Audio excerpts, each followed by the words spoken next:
Welcome back, everyone. We're diving into a world today that really blurs the lines, a world where spirits can inhabit a human body. We're going deep into Akwaeke Emezi's Freshwater. That's right.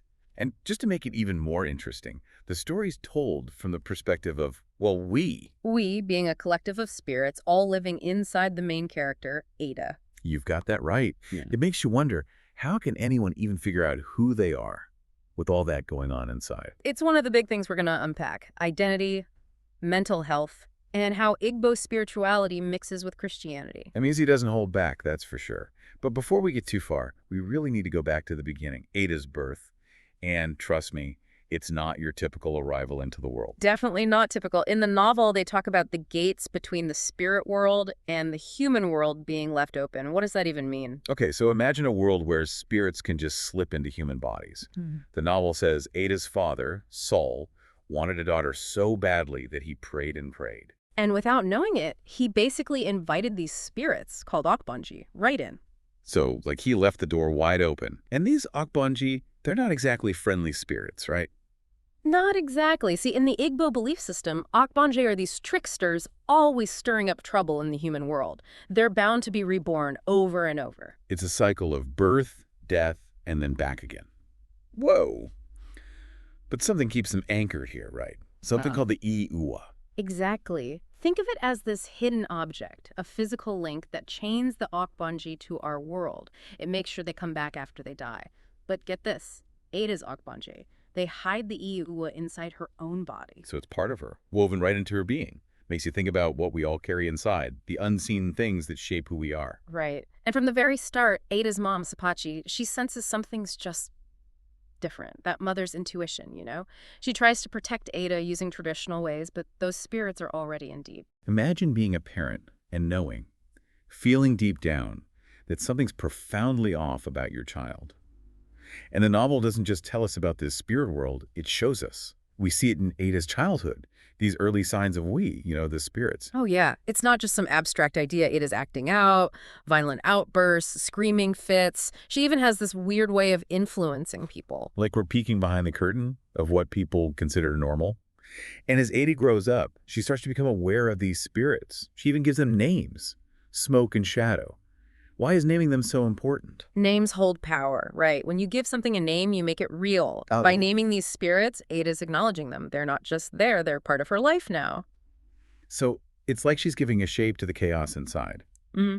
But it's not just Smoke and Shadow in there, is it?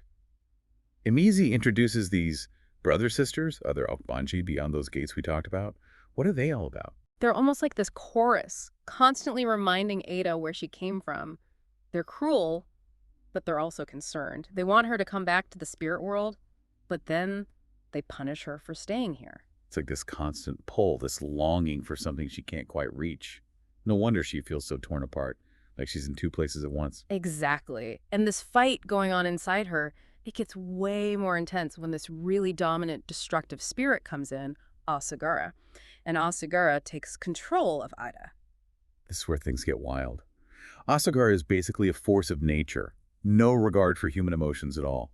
It makes you think, what does a spirit like that say about what's going on inside Ada's head? And the really interesting thing is that Asagara appears after Ada goes through this terrible trauma. It's like Emezi saying this powerful spirit is connected to something real and human, the effects of trauma. So it's not just a spiritual turning point, it's a psychological one too. It makes you think about the ways trauma shapes us, sometimes in ways we don't even realize. And with Asogara in charge, Ada's life spins out of control. This spirit's driving the story now, taking Ada down a dark path. And the fallout, it hits Ada, but it hits everyone around her too. It's heartbreaking watching someone struggle with something they can't control. It's like an internal demon. But there's another spirit in there too, right? St. Vincent. And St. Vincent is, well, different, more gentle, and it exists only in dreams. Oh yeah, St. Vincent is the opposite of Asagara, completely peaceful. They even create a separate dream body for themselves, which I think is such a cool way for Emezi to explore how fluid identity and desire can be. It's like you're saying, even within one person, there can be all these different ways of being. What does it even mean to be whole when you're made up of so many different parts? And then we have Yushua, Jesus, still there in Ada's life, even though she's lost her faith. What do you think about that? This connection to Christianity that just won't go away. It's like she's stuck between these powerful forces, each one trying to pull her in a different direction. You've got traditional Igbo beliefs, with all its spirits and gods, and then you've got Christianity, with its own set of rules. And Ada's right in the middle, trying to figure it all out. A constant battle inside, that's for sure. And we haven't even gotten to the really juicy parts of Ada's story yet. Her relationships, what all this means for mental health, and how she finds a way to accept herself in a world that just doesn't get it. Because Freshwater is more than just a story. It's about what it means to be human, about how complicated identity can be, and about the power of accepting that you contain multitudes. We're just getting started here, but one thing's clear. Ada's journey shows us that one person can hold so many different selves inside. And we're going to keep exploring those different selves as we go even deeper into Freshwater. So we left off with Ada, right, caught between these worlds, fighting with spirits both inside and outside of her. But now we're going to look at how those struggles show up in her relationships. Like, it's one thing to deal with your own identity, but what happens when you throw other people into the mix? Things get messy, that's for sure. And Freshwater doesn't try to make it all neat and tidy, it's raw. Emezi uses these relationships to show us even more about what's happening inside Ada. Where do we even begin? Let's start with Soren, that Danish-Eritrean guy Ada meets in Virginia. Oh, Soren. That relationship was intense. So much passion, but there was this darkness to it. Like Ada was drawn to his pain, to how vulnerable he was. And don't forget, Sugara, that powerful spirit we talked about. She's totally calling the shots in this relationship. It's not just Ada falling for Soren, it's a Sugara feeding off his emotional turmoil. Exactly. Sugar is all about power and control. She uses Ada's body to manipulate Soren, actually getting something out of his pain. It's messed up, really. Huh. And we see that same pattern over and over in Ada's other relationships, too, like with Idohan's brother. It's like Asugara is picking these guys who are open, emotionally available. Also, it's like she's looking for people to exploit. And Ada, she's not just a bystander in all this. She ends up feeling so confused, violated, ashamed. It's a constant back and forth trying to figure out where Ada stops and the spirits begin. That blurred line between identities. That's like the heart of this book, isn't it? What does self even mean if it can be so broken up, so influenced by things we can't see or control? But Ada's relationships aren't all like that. Right. There's Ewan, the Irish writer she meets and ends up marrying. Total opposite of Soren. Totally. Their relationship is so different. It's gentle, supportive. Ewan actually cares about Ada. It's like this breath of fresh air, someone who actually sees Ada, not just those spirits swirling around her, but even a relationship that seems good. Even that has its own issues. Of course. Especially for Asogara. Ewan's a threat. He means she's losing control. So even when there's love, the fight inside keeps going. It's like those spirits are stuck to Ada, always shaping what she goes through. And it eventually tears their marriage apart. I mean, as much as they might love each other, Ewan can't fully grasp what's happening with Ada and those spirits. So sad.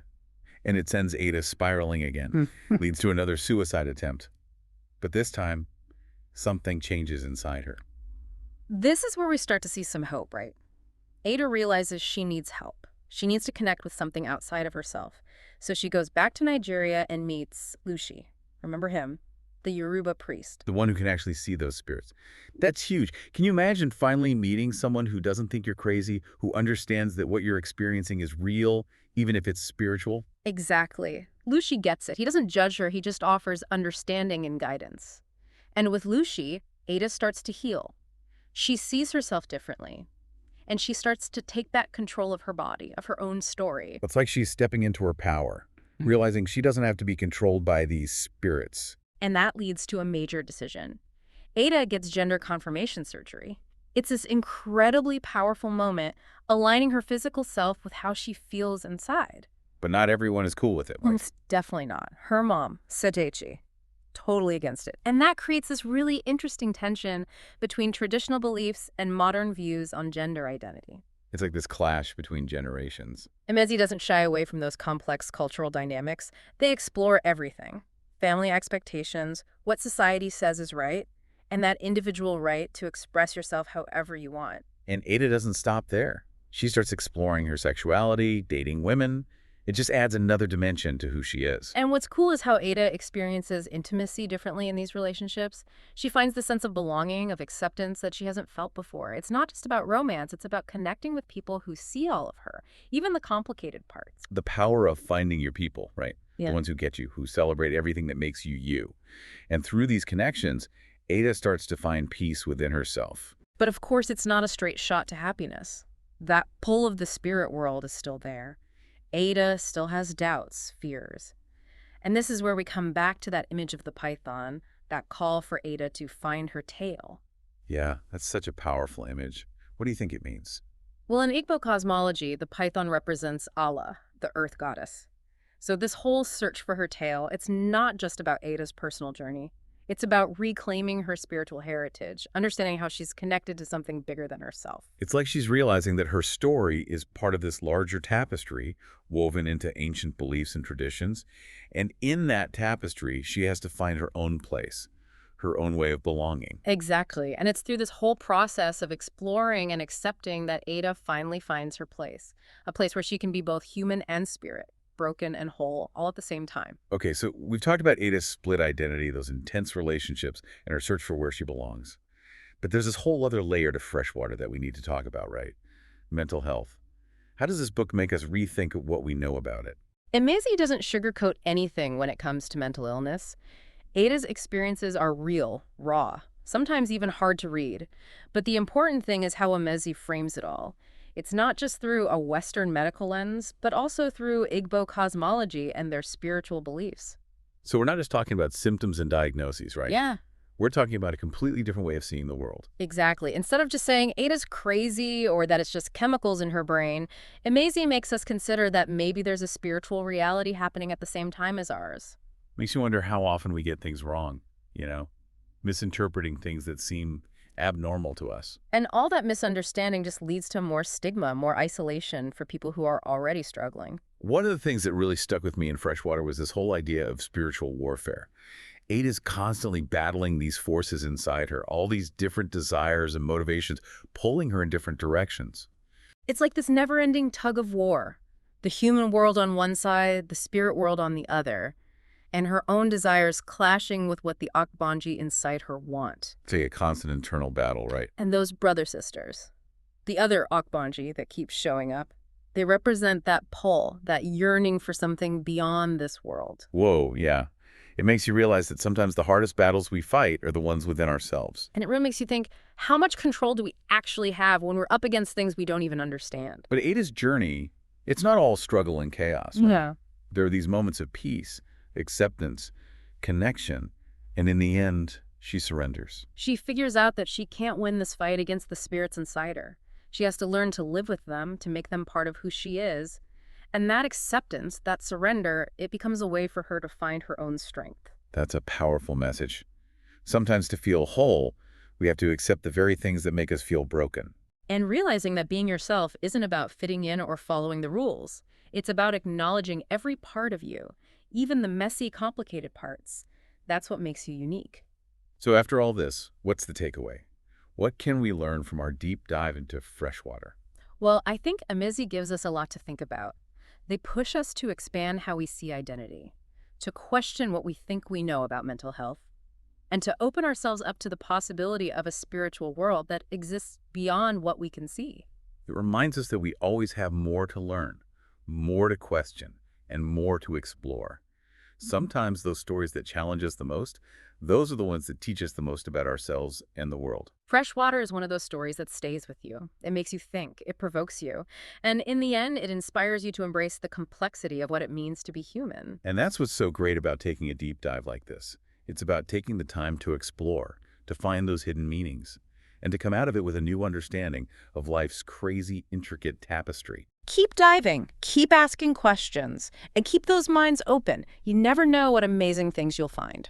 Thanks for joining us on this deep dive into Freshwater. We'll be back soon to explore something new. Until then, keep searching, keep questioning, and keep those minds engaged.